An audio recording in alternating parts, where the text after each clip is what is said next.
Assalamualaikum warahmatullahi wabarakatuh. Apa kabar anak-anak? Alhamdulillah, tentunya kalian pada saat ini masih dalam keadaan sehat walafiat. Tolong jaga kesehatan kalian. Perlu diketahui pada pagi ini kita akan mempelajari tentang mata pelajaran ekonomi, materi pokok manajemen. Anak-anak, tentunya kalian sudah ada yang mengetahui bahwa pada dasarnya semua organisasi membutuhkan ilmu manajemen. Setiap organisasi yang memakai ilmu manajemen dengan baik, insya Allah organisasi tersebut akan berkembang dengan baik sesuai dengan fungsinya masing-masing. Apakah anak-anak sudah ada yang tahu tentang fungsi manajemen? Insya Allah anak-anak ada yang tahu, karena ilmu ekonomi tidak hanya dipelajari di kelas 12, akan tetapi ilmu ekonomi sudah kalian pelajari mulai dari kelas 7 sampai seterusnya apabila kalian kuliah. Dan pada kesempatan ini kalian sudah kelas 12. Insya Allah kalian sudah banyak yang memahami tentang ilmu manajemen. Untuk lebih jelasnya akan saya jelaskan, tolong diperhatikan dengan baik. Pada dasarnya fungsi manajemen itu dibedakan menjadi 4. Di antaranya adalah planning, organizing, actuating, dan controlling. Akan lebih jelasnya, Pak Yusuf akan menjelaskan apa sih yang dimaksud dengan planning atau perencanaan. Pada dasarnya anak-anak, perencanaan atau planning adalah aktivitas strategis dengan menyusun hal-hal yang akan dikerjakan dengan sumber yang dimiliki. Perencanaan dilakukan untuk menentukan tujuan perusahaan secara keseluruhan dan cara terbaik untuk memenuhi tujuan itu. Manajer mengevaluasi berbagai rencana alternatif sebelum mengambil tindakan dan kemudian melihat apakah rencana yang dipilih cocok dan dapat digunakan untuk memenuhi tujuan perusahaan. Perencanaan merupakan proses terpenting dari semua fungsi manajemen, karena tanpa perencanaan fungsi-fungsi lainnya tak dapat berjalan. Kemudian planning yang baik harus memiliki tujuan, dibuat secara nasional dan sederhana, memuat analisis pekerjaan, fleksibel, sesuai dengan kondisi, memiliki keseimbangan dan juga mampu mengefektifkan sumber daya. Jenjang planning dari perspektif manajemen sendiri memiliki beberapa tahapan. Di antaranya adalah tahap top level planning. Apa itu top level planning?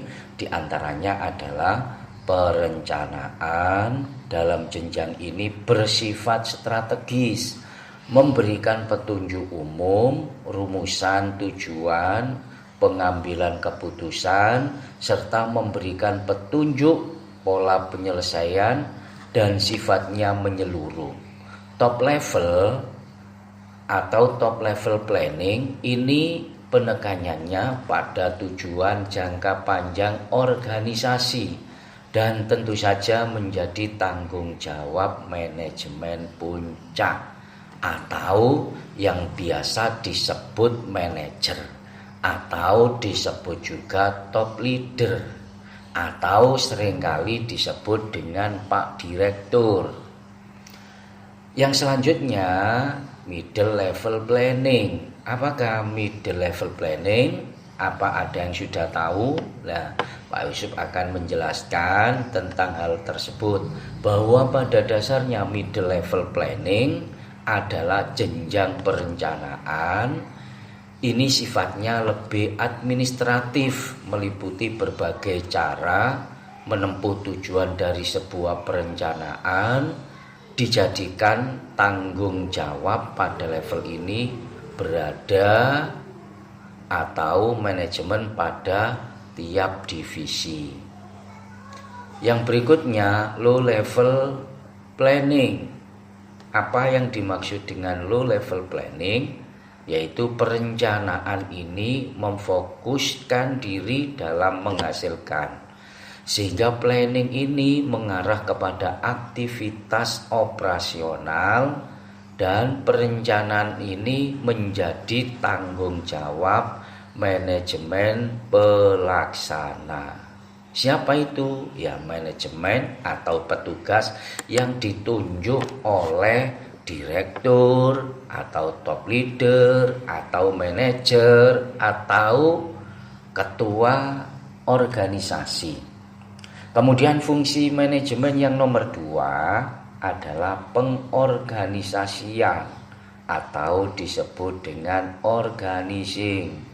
Apa itu pengorganisasian atau fungsinya bagaimana? Tujuannya apa? Di sini saya akan menjelaskan bahwa pada dasarnya pengorganisasian dilakukan dengan tujuan untuk membagi suatu kegiatan besar menjadi kegiatan-kegiatan yang lebih kecil. Pengorganisasian mempermudah manajer atau pimpinan atau direktur atau kepala sekolah kalau di madrasah dalam melakukan pengawasan dan menentukan orang yang dibutuhkan untuk melaksanakan tugas-tugas yang telah dibagi-bagi tersebut. Pengorganisasian dapat dilakukan dengan cara menentukan tugas, apa yang harus dikerjakan, siapa yang harus mengerjakannya, bagaimana tugas-tugas tersebut dikelompokkan, siapa yang bertanggung jawab atas tugas tersebut, dan pada tingkatan mana keputusan harus diambil. Paham anak-anak? Kalau kurang paham tentang apa-apa yang dijelaskan Pak Yusuf, nanti selesai daring bisa WA pribadi ke Pak Yusuf atau bisa komen langsung melalui e-learning. Sekarang kita lanjutkan bahwa fungsi manajemen yang nomor 3 adalah pengarahan, yang biasa disebut dengan actuating. Ayo, apakah ada yang sudah paham apa pengarahan itu? Sekarang tolong diperhatikan. Pada dasarnya pengarahan adalah suatu tindakan untuk mengusahakan agar semua anggota kelompok berusaha agar dapat mencapai sasaran sesuai dengan perencanaan manajerial dan usaha. Dalam proses ini meliputi kegiatan membimbing dan memberi motivasi kepada pekerja supaya bisa bekerja secara efektif dan efisien. Ingat bahwa efektif itu berhubungan dengan waktu dan efisien adalah berhubungan dengan bagaimana cara sebuah perusahaan atau pelaksana perusahaan atau pelaksana organisasi bisa melaksanakan kegiatan dengan biaya yang sangat minim tapi hasilnya baik. Nah, sekarang kita lanjutkan. Di antaranya lagi adalah memberi tugas serta penjelasan secara rutin tentang pekerjaan, menjelaskan semua kebijakan yang sudah ditetapkan. Nah, sekarang fungsi manajemen yang nomor 4 yaitu evaluasi. Evaluasi biasa disebut dengan controlling. Ini merupakan fungsi manajemen yang terakhir sebagai pengendalian yang sudah kita laksanakan mulai awal sampai akhir harus dievaluasi. Nanti akan ada keputusan apakah yang sudah dilaksanakan itu sesuai dengan tujuan, apa ada penyimpangan yang dilaksanakan oleh pelaksana-pelaksana atau petugas-petugas organisasi atau perusahaan. Itu nanti akan bisa terjawab dengan baik ketika fungsi evaluasi kita jalankan dengan baik. Apa sebenarnya controlling atau evaluasi itu? Evaluasi dilakukan untuk, sekali lagi saya ulangi, evaluasi dilakukan setelah proses kerja dilakukan. Pada proses ini kinerja dinilai apakah sesuai dengan planning.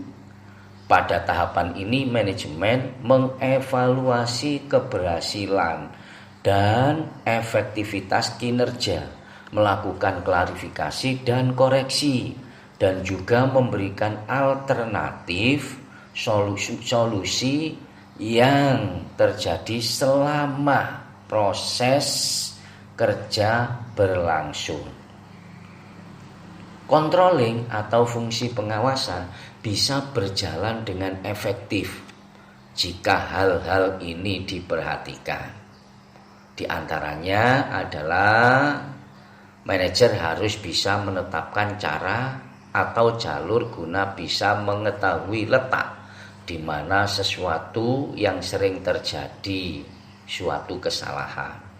Jadi manajer atau pimpinan atau top leader atau yang disebut dengan direktur itu harus bisa mengetahui di mana letak kelemahan pelaksana perusahaan atau organisasi. Di mana titik lemahnya? Lah, pengawasan yang baik harus bisa menentukan atau memetakan. Sehingga ketika melaksanakan pengawasan, pihak pemilik perusahaan atau direktur atau top leader sudah memiliki gambaran. Nah, gambaran itu dibuktikan dengan kenyataan ketika kita melakukan evaluasi. Temuan apa yang ada di lapangan nanti akan terjawab, dan setelah itu kita pikirkan jalan keluarnya. Sudah paham anak-anak? Ayo, bagaimana anak-anak sudah memahami tentang fungsi manajemen? Kalau anak-anak sudah memahami tentang fungsi manajemen, akan Pak Yus melanjutkan tentang unsur-unsur manajemen. Pada dasarnya, unsur-unsur manajemen itu terdiri dari manusia, uang, bahan, mesin, dan metode.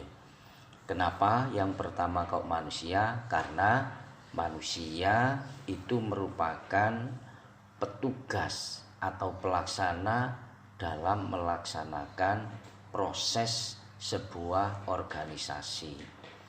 Kemudian yang nomor 2 adalah uang. Uang ini merupakan modal yang nantinya dapat kita kembangkan untuk menghasilkan keuntungan.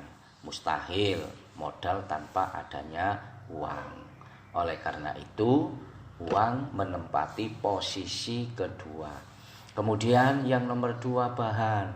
Apabila kalian melakukan proses produksi, tentunya kalian harus mencari bahan yang baik, sehingga ketika selesai produksi, hasil produksinya terjamin menghasilkan hasil sesuai yang diinginkan oleh klien kita.